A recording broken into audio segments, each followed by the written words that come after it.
Bien, amigos, seguimos con Juan Paredes Castro en Redes y Poder, analizando lo que fue la presentación del día de hoy en CADE de los 5 candidatos que tienen la mayor posibilidad según las encuestas. Hablamos ya de Acuña en el segmento pasado, ahora nos dedicamos a hablar de los otros 3. Juan, ¿por dónde comenzamos? ¿Temas o personas? Bueno, mira, yo sacaría un denominador común de lo que Keiko, Pedro Pablo Kuczynski y García, ¿no?, y Toledo han planteado como lo que piensan hacer llegados al gobierno, ¿no? Yo creo que todos han tenido una visión muy estructurada de lo que quieren hacer en el campo de la economía, ¿no? García avanzando un poco más a ofrecer un crecimiento de 6%. Con un número de 6%. Sí, mucho más audaz, pero muy fundamentado. Keiko con su planteamiento de cómo enfrentar la inseguridad interna, ¿no? Toledo se ha quedado un poco en lugares comunes. Yo te diría que sería el candidato. Sí, el hombre de las generalidades. Sí, es más flojo de todos, ¿no? Bueno, yo rescato de Toledo solamente el tema que dijo: voy a volver a duplicar los sueldos de los maestros, los jubilados, los administrativos. O sea, voy a aumentar sueldos. De todo lo que habló en 25, eso fue lo que me pareció importante. O sea, un denominador común en positivo es que los 4 candidatos, ¿no?, incluido Toledo con sus generalidades, ¿no?, han desarrollado de manera muy, muy responsable, creo yo, sus objetivos de gobierno, ¿no? Y han hablado los 4 del tema económico. El tema económico, o sea, hay que avanzar, el tema de la inseguridad, hay que sacar adelante al país. Un poco hacia el costado el tema de la corrupción respecto a cómo lo harían, ¿no? Pero el otro denominador común, ya en el sentido negativo, en el sentido de que estuvo... De la ausencia. De la ausencia en la reflexión, en esta gran reflexión del CADE. No es que Elena Contero no lo haya querido poner en el tema. No, lo habló Martín Pérez, lo hablaron todos, lo han tocado todo el tiempo. Y Naim, por favor. Lo han tocado, claro, Naim lo ha tocado. Pero si hay un reclamo de liderazgo, y si todos los peruanos vamos a votar por un nuevo liderazgo el 2006, lo natural y lo lógico es que nos preguntemos ese liderazgo sobre qué resortes de poder va a funcionar, sobre qué condiciones de institucionalidad va a funcionar. No es que tú vas a llegar a mandar como puedes mandar, digamos, en una ranchería, ¿no? Acá vas a llegar a comandar un Estado y un país, y eres el presidente de la República y el jefe del Estado, pero tienes una institucionalidad dañada. Mira los índices de aprobación que tiene el Congreso. Bajísimos, están en 10%, 11%. El índice de aprobación del Ministerio Público, del Poder Judicial. Ministerio Público del Poder Judicial. Es por los suelos, entonces, históricamente. Entonces, si tú dices, oye, estos son mis planteamientos para salir de la recesión y salir de la situación precaria económica a la que hemos llegado con el 2% de crecimiento y con el déficit fiscal, un déficit fiscal después de mucho tiempo. Pero ¿con qué institucionalidad? ¿Con qué seguridad jurídica? ¿Con qué partidos políticos? Claro. Y ahí es cuando yo me encuentro con una frase de García cuando dice, bueno, es que no solamente es importante enfrentar la inseguridad, la seguridad o desarrollar un plan de seguridad ciudadana, sino también de seguridad jurídica, porque la seguridad jurídica también la tenemos dañada, ¿no? Ahora, y eso está en el terreno de los jueces. Juan, ¿tú no consideras que la primavera o la luna de miel que va a tener el próximo gobierno, a partir del 28 de julio del 2016 para adelante, 6 meses o de repente 12, es la ventana de oportunidades para acometer las grandes reformas que están detenidas durante años y que ahí hay que meterse a hacer reformas laborales? Pero por supuesto, si tú no haces en los 3 primeros meses, no haces como presidente lo que tienes que hacer, ya no lo vas a poder hacer en los siguientes meses. O date pues 6 meses, ¿no? Los primeros 6 meses de gobierno. Estás fuerte, estás con tus congresistas, estás arriba en la popularidad. Es el momento. Pero la primavera no te lo concede nadie, la primavera te la tienes que construir tú mismo, tú como presidente de la República. Entonces lo que necesitamos nosotros es entrar a reformas constitucionales rápidas, a reformas del propio Estado y a imponer una autoridad sobre los demás poderes. el presidente de la República tiene que convertirse en jefe de Estado. Tiene que haber algún tipo de mecanismo. Necesitamos un cualquiera líder. Que sea. Necesitamos un liderazgo fuerte, porque mira, los mandatos se han vuelto descartables.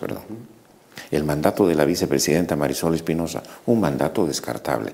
Cualquier mandato de vicepresidente en el Perú es un mandato descartable. Los mandatos del Consejo Nacional de la Magistratura, descartables. Del Ministerio Público, y de la Procuraduría. Y un consejo de la magistratura que nombra, sanciona y evalúa jueces y fiscales, que en un momento todos descartables. Entonces, ¿qué te haces en un país donde los principales mandatos son descartables?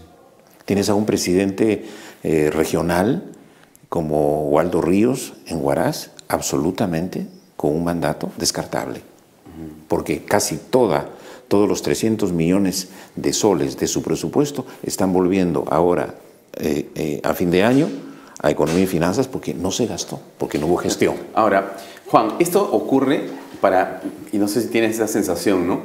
La época de Velasco y la de García I fue tan traumática económicamente para los peruanos que nosotros creo que imaginamos que la única cosa que había que hacer para salir adelante era mejorar la economía. Y todos los peruanos, creo que, no sé, consciente e inconscientemente, hemos estado traumatizados por la hiperinflación y por todo lo malo que vimos en esos momentos. Entonces, todo era crecer, crecer, crecer, crecer, crecer, crecer, y lo demás ya veremos cómo se arregla, ¿no es cierto? Bueno, claro, ya es el momento de dejar de mirar así las cosas. O sea, lo que tú dices es muy cierto. O sea, hay que poner pausa en un sentido metafórico, pero tenemos que cambiar el chip para decir que no vamos a poder crecer así.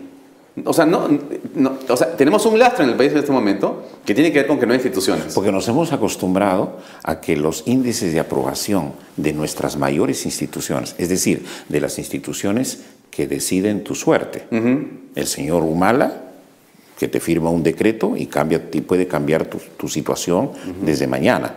Mira nomás lo que se está decidiendo en el Congreso. Con las AFPs. Las AFPs. O sea, lo cambia y se acabó. Todos estos poderes. Un tema constitucional. Todos estos poderes que deciden tu vida personal, económica, social, ¿dónde figuran en el índice de aprobación? El señor Humala, ya casi acercándose al 8% o 9%. ¿No? El Poder Judicial por ahí y el Congreso también, todos en el suelo. Esas instituciones con una desconfianza en el piso, en el sótano, son las que nos gobiernan.